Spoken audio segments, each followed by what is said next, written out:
Hello everyone, welcome to Future World Insight. BPSC शिक्षक भर्ती परीक्षा विषय विज्ञान का प्रीवियस ईयर क्वेश्चन पेपर है 40 नंबर वाला जनरल पेपर, जो सबके लिए महत्वपूर्ण है और वो बार बार रिपीट करता है। आइए देखते हैं one by one. Question number first, पौधे एवं पशु कोशिकाओं में अंतर निम्न में से किस संरचना से स्पष्ट होता है? Plant and animal cell differ in which of the following structure? तो पहला ऑप्शन है न्यूक्लियाई, नहीं। एंजाइम्स, नहीं। सेल वॉल, बिल्कुल सही। पौधे और पशु का डिफरेंस सेल वॉल से ही कर सकते हैं। कोशिका भित्ति, कोशिका भित्ति पादप कोशिका के चारों ओर एक मोटा और कड़ा आवरण होता है। यह भित्ति मुख्यतः सेलुलोज की बनी होती है। यह परागम्य होता है। परागम्य क्या होता है? जिसमें द्रव पदार्थ या गैस आर पार चले जाए, उसी को परागम्य कहते हैं। नेक्स्ट क्वेश्चन, यह 3.0 बीपीएससी में पूछा गया है। नेक्स्ट क्वेश्चन, क्वेश्चन नंबर 2 देखते हैं। क्वेश्चन नंबर 2, यदि एक जीवाणुविक कोशिका प्रत्येक 15 मिनट में विभक्त होती है, तब 2 घंटे में कितने जीवाणुविक निर्मित होंगे? If a bacterium cells divide in every 15 minute, how many bacteria will be form in 2 hours? 2 घंटे में कितने बैक्टीरिया बनेंगे? 2 घंटे में 15 मिनट वाले पेयर की संख्या 8 होगी। 15 मिनट को 8 से गुना करेंगे तो 120 मिनट होगा, यानी 2 घंटा में 120 मिनट वाला 8। तो देखते हैं। तो पहला 15 मिनट में 2 होगा, फिर अगले 15 मिनट में 2 गुने 2 4, फिर अगले 15 मिनट में 4 गुने 2 8, फिर अगले 15 मिनट में 8 गुने 2 16। इसी तरह रिपीट करते करते 8 बार रिपीट करेगा तो ऑप्शन डी होगा 256, 256 आएगा। नेक्स्ट क्वेश्चन देखते हैं। क्वेश्चन नंबर 3, मानव गुर्दे की कोशिका में लिंग गुणसूत्रों की संख्या होती है। The number of sex chromosomes in a human kidney cell is? तो ऑप्शन होगा 1 पेयर, एक जोड़ा। 2 3 ये सब नहीं होगा। मानवों में आमतौर पर प्रत्येक कोशिका में 23 जोड़ी या 46 गुणसूत्र होते हैं, जिनमें 22 जोड़ी गुणसूत्र दोनों महिला तथा पुरुष में समान होता है, जबकि 23वें जोड़े के गुणसूत्र पुरुष तथा महिला दोनों में अलग अलग होते हैं। इनको लिंग गुणसूत्र कहा जाता है। पुरुषों में ये XY तथा महिलाओं में ये XX होते हैं। इससे स्पष्ट होता है कि मानव की कोशिकाओं में एक जोड़ी गुणसूत्र XY या XX गुणसूत्र पाया जाता है, यही एक जोड़ा है। नेक्स्ट क्वेश्चन, यह क्वेश्चन 2.0 में पूछा गया है। क्वेश्चन नंबर 4, जीन्स और क्रोमोसोम आर अरेंज इन? गुणसूत्र पर जीन की व्यवस्था होती है स्पाइरल मैनर, चक्रीय, डिफ्यूज्ड मैनर यानी विस्तृत, लीनियर मैनर यानी रैखिक। Option D, more than one of the above, none of the above, इनमें से कोई नहीं। स्पाइरल तो होगा नहीं, डिफ्यूज भी नहीं होगा, तो लीनियर मैनर होगा। गुणसूत्र पर जीन की रैखिक व्यवस्था होती है। एक गुणसूत्र डीएनए के एक बहुत लंबी श्रृंखला से बना होता है और इनमें कई जीनें होती हैं। प्रत्येक गुणसूत्र पर जीन एक विशेष क्रम में व्यवस्थित होते हैं और प्रत्येक जीन का गुणसूत्र एक विशेष स्थान होता है।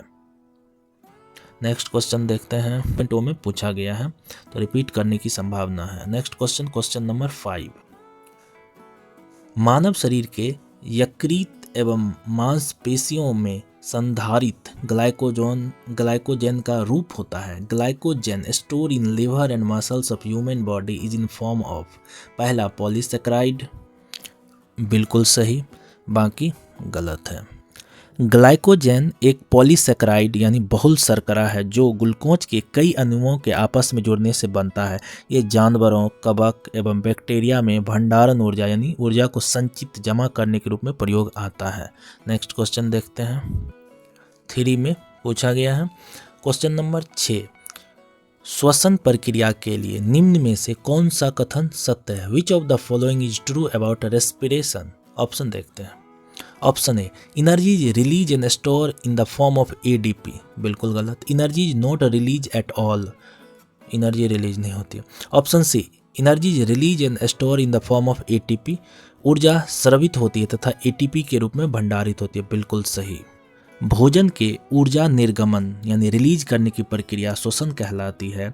इसके अंतर्गत कोशिकाओं में ऑक्सीजन ग्रहण करना, उस ऑक्सीजन का इस्तेमाल भोजन के ऑक्सीकरण ऊर्जा द्वारा प्राप्त ऊर्जा करना और फिर शरीर से अवशिष्ट पदार्थ कार्बन डाइऑक्साइड और पानी को बाहर निकालना शामिल है। संपूर्ण श्वसन की प्रक्रिया को इस रिएक्शन द्वारा दर्शाया जा सकता है। C6H12O6 6O2 6CO2 plus 6H2O 38 ATP यानी 673 किलो कैलोरी बनेगा। यही है रिएक्शन। नेक्स्ट क्वेश्चन देखते हैं। ये पूछा गया था TRE 3.0 6 to 8 री एग्जाम वाले में। री एग्जाम में ऑब्वियस हार्ड क्वेश्चन पूछे जाते हैं। Next question, question number 7। वह एंजाइम जो हमारे मुंह में भोजन के साथ मिलता है, the enzyme which is mixed with food in our mouth is. पहला ऑप्शन पेप्सिन नहीं, पर ऑक्सीडेज नहीं, एमाइलेज ऑप्शन सी सही है। एमाइलेज पहला एंजाइम है जो हमारे मुंह में भोजन के साथ मिश्रित होता है। यह लार युक्त एंजाइम है।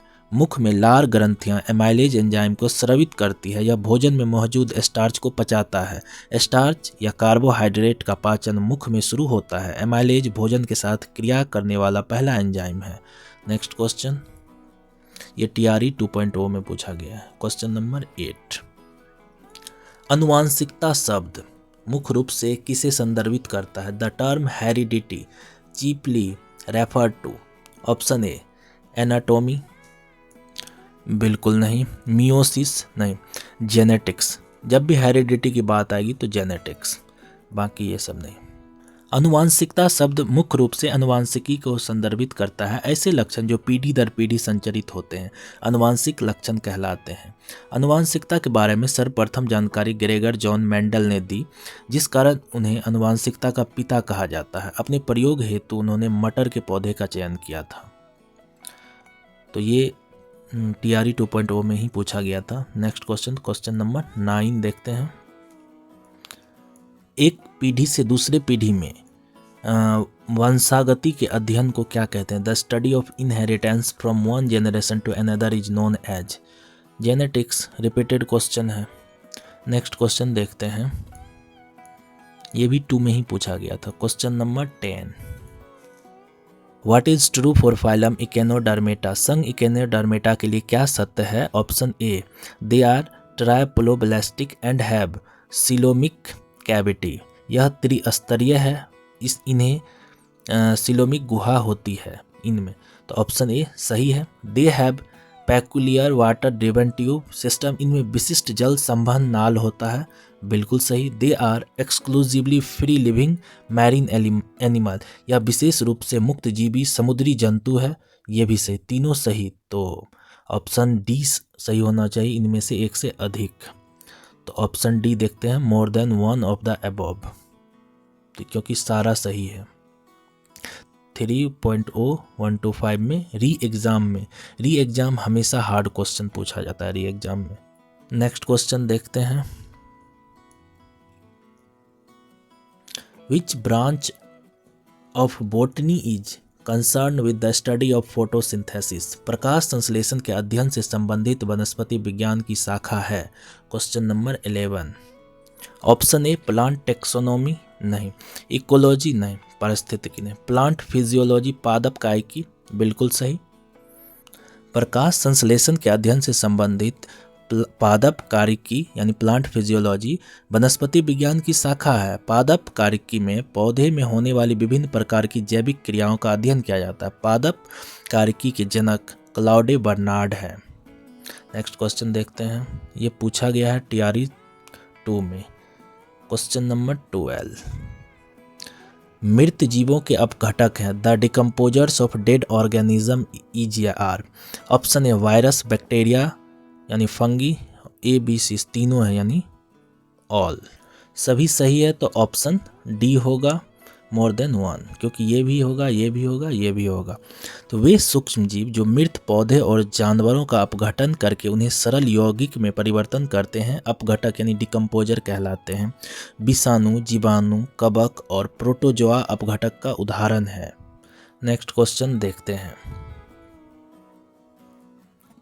ये BPSC TRE 2 में ही पूछा गया था। Question number 13। लाइकेंस में शैवाल एवं कवक का रिश्ता पारिस्थितिकी में कहलाता है। The relationship between algae and fungi in lichens is called. Option A commensalism, सहभोजिता, बिल्कुल सही, पहला ही सही है, बाकी सब गलत है। लाइकेंस में शैवाल एवं कवक के बीच की पारिस्थितिकी सहभोजिता कहलाती है। शैवाल उन कवकों को खाते हैं जिनमें क्लोरोफिल वर्णक नहीं होते हैं। कवक शैवाल को सुरक्षा प्रदान करके तथा जल अवशोषण में सहायता करके उनकी सहायता करते हैं। तो नेक्स्ट क्वेश्चन देखते हैं। ये 1 to 5 री एग्ज़ाम में ऐसे ही हार्ड क्वेश्चन पूछे जाते हैं, तो विश कीजिए कि री एग्ज़ाम ना हो। Question number 14, asexual reproduction take place through a budding in. अलैंगिक जनन मुकुलन द्वारा होता है। ईस्ट में होता है, ये बेसिक है, बाकी सब गलत है। मुकुलन यानी बडिंग एक प्रकार की अलैंगिक जनन क्रिया है। इस विधि में शरीर पर एक छोटा सा उबार बाहर की ओर निकलने लगता है, जिसे मुकुल यानी बर्ड कहते हैं। यह धीरे धीरे बड़ा होकर जनक जीव से अलग हो जाता है। ईस्ट में अलैंगिक जनन मुकुलन द्वारा संपन्न होता है। नेक्स्ट क्वेश्चन देखते हैं। ये TRE 3 में 11-12 में पूछा गया था। Question number 15, what are the characters that make a plant hydrophyte. कौन से लक्षण किसी पादप को जलोद्भिद बनाते हैं। पहला ऑप्शन है एब्सेंस ऑफ मैकेनिकल टिश्यू, यांत्रिक उत्तक का अभाव, बिल्कुल सही। फ्री सेंस ऑफ एरेंकाइमा, वायतुक की उपस्थिति, बिल्कुल सही। Presence of well developed vascular system, सुविकसित संवहन तंत्र की उपस्थिति, यानी ऑप्शन सी भी सही। एक से अधिक सही है तो इसीलिए ऑप्शन डी सही होगा। ऑप्शन डी सही होगा। इसका डिटेल देखते हैं, लंबा है। यांत्रिक उत्तकों की अनुपस्थिति और वायतुक यानी एरेंकाइमा की उपस्थिति किसी पादप को जलोद्भिद बनाते हैं। यांत्रिक उत्तकों की अनुपस्थिति जलोद्भिद पौधे को जल में तैरने विकसित होने में मदद करती है। एरेंकाइमा यानी वायुतक की उपस्थिति जलोद्भिद पौधे में निम्नलिखित कार्य करती है। क्या क्या कार्य करती है। जल में तैरने में मदद, वायु संचार में मदद, प्रकाश संश्लेषण में मदद एवं जल में पोषण अवशोषण में मदद करती है। अतः एरेंकाइमा की उपस्थिति जलोद्भिद पौधे को जल में जीवित रहने और विकसित होने के मदद करती है। उन्हें जलीय परिस्थितियों में जीवित रहने के लिए अनुकूल बनाती है। सुविकसित संवहन तंत्र की उपस्थिति किसी पादप को जलोद्भिद नहीं बल्कि यह एक पौधे को जलीय परिस्थितियों के बाहर भी जीवित रहने में मदद करती है। पेड़, झाड़ियाँ, घास एवं फूलदार पौधे में सुविकसित संवहन तंत्र की उपस्थिति पाई जाती है। तो ये डिटेल था। ये क्वेश्चन किस में पूछा गया है। TRE 3 में 1 to 5 में री एग्जाम में ऐसे ही हार्ड क्वेश्चन पूछे जाते हैं। Thank you for watching. If you like a video, like, share, subscribe.